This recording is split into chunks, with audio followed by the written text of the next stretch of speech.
जैसे हम इस बॉडी में रहते हैं, शरीर में, तो इससे इस जीव का एक विशेष लगाव होता है। जैसे हम किसी किराए पर मकान पर रहते हैं ना, और उसको भी कोई खाली करा लेता है, कई दिन याद आवा वो कमरे, करना तो पड़ता है, मजबूरी है। तो और ये तो हम अपना मान रहे इसको।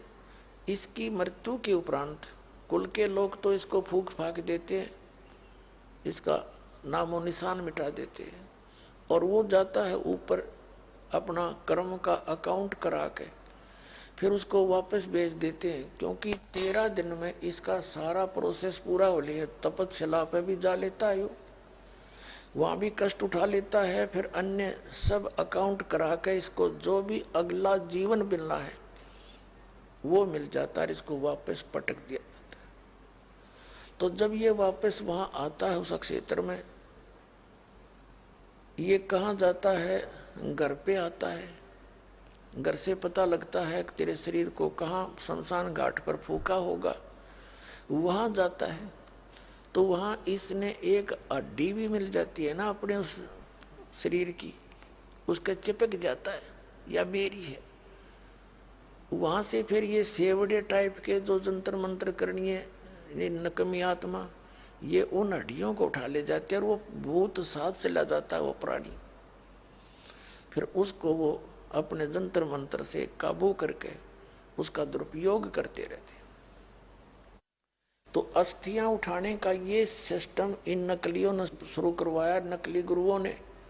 क्योंकि पहले तो साधना गलत करवाई, जिसे भूत तो बनना ही था, उन्हें भी पता था कि भूत बने का होगा। और फिर उनने तो समाधान कराओ, फलाने में मेरा बाबू बोल रहा था, पिताजी बोल रहे हैं, फिर वो जंतर मंत्र करें जाओ, ये बोले जाओ पिताजी, तो हो दिया काम उसका खराब सारा।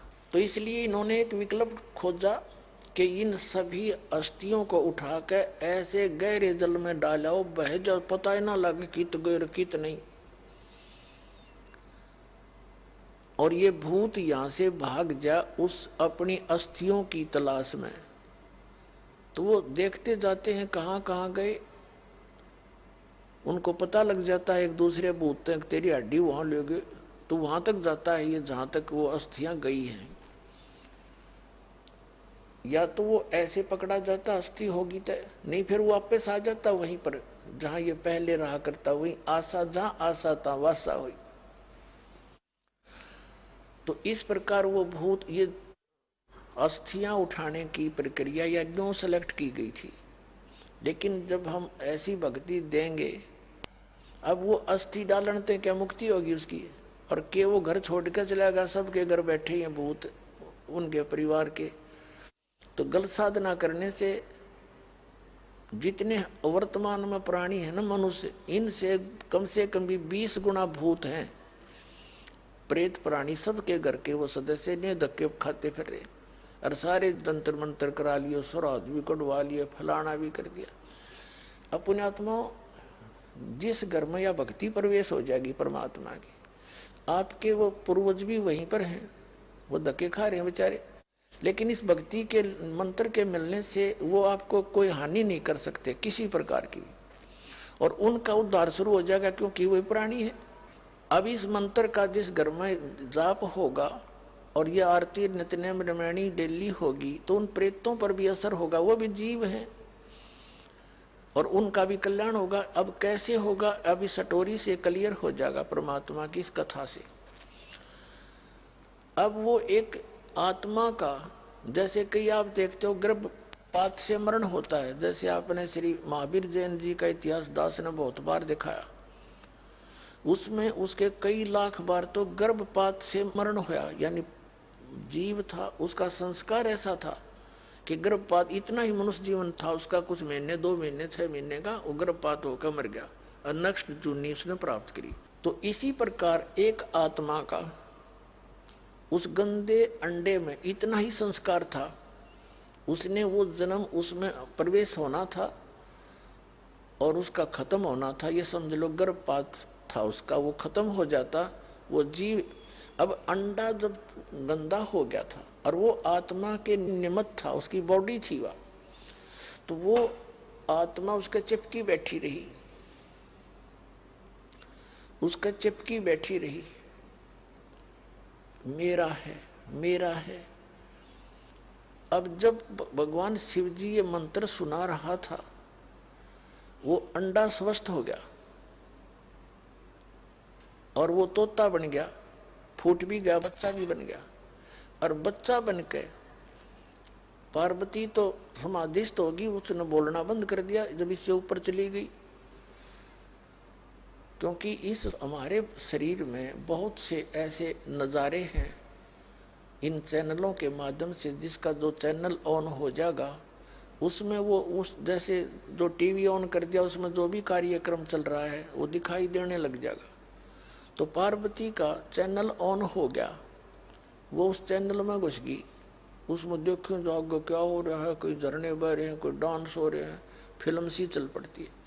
तो नीचे की सुनना बंद हो गया, उसने, उसकी आत्मा आगे को चली गई और वो तोते का बच्चा बन के गंदे अंडे से निकलकर लगा करने हूं। अब भगवान शंकर ने देखा पार्वती तो बोल नहीं रही, मैं पूछ रहा हूं सुना है कि नहीं सुनती, तो आवाज कहां से आई? तो उसने देखा, तोते की तरफ देखा, खोगड़ की तरफ, वो तोता जो है फुर्र ही निकल के भाग गया। अब भगवान शिव ने सोचा इस नालायक ने मेरा मंत्र चुरा लिया, ये जब मनुष्य शरीर में होगा तो इस मंत्र को ये आगे किसी को देगा, अधिकारी यू है नहीं, नाश करेगा। तो भगवान शिव ने सोचा इस तोते न मार दूं। पार्वती तो वहां बैठी है, भगवान शिव जी उसके पीछे पीछे चल पड़ा, उड़ के सीधी तय। जान गया वो तोता भी एक बात बिगड़ेगी, बहुत स्पीड से बाज लिया।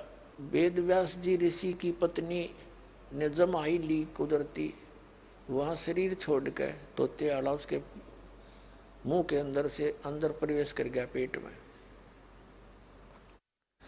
समय आने पर वहीं से उसने गर्भ धारण कर लिया और बच्चे का वहां शरीर उसको मिल गया, ऐसा कोई संस्कार बन गया उसका।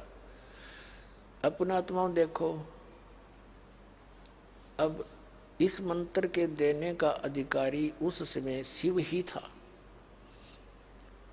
और शिव ने जो दान किया अपनी पत्नी से उसका तो असर होया और गंदे अंडे से तोता बन गया। वो आत्मा भी चार्ज होगी उस मंत्र से और उसको मनुष्य शरीर मिला। अब इससे बहुत से कंसेप्ट यानी शंकाएं बहुत सी समाधान हो जाएंगी, ध्यान से सुनते रहना। अब उसके गर्भ में जब समय आने पर वो अंदर था ही, और फिर उसको बॉडी बनने लगी जब उसमें प्रवेश कर गया, बच्चे का शरीर उसको मिल गया। लेकिन उसको इतनी चेतना रही कि बाहर जाते ही हमारे ऊपर एक बहुत जबरदस्त प्रभाव बन जाता तीनों गुणों का, और बाहर जाकर हम उद्देश्य भूल जाते हैं। मनुष्य जीवन किस लिए मिला था? इसका उद्देश्य केवल आत्म कल्याण के लिए है। बाकी तो हम वैसे जैसे संतान उत्पत्ति हमारे संस्कार है, थोड़ा बहुत झोंपड़ी मकान बना लेना आवश्यकता है।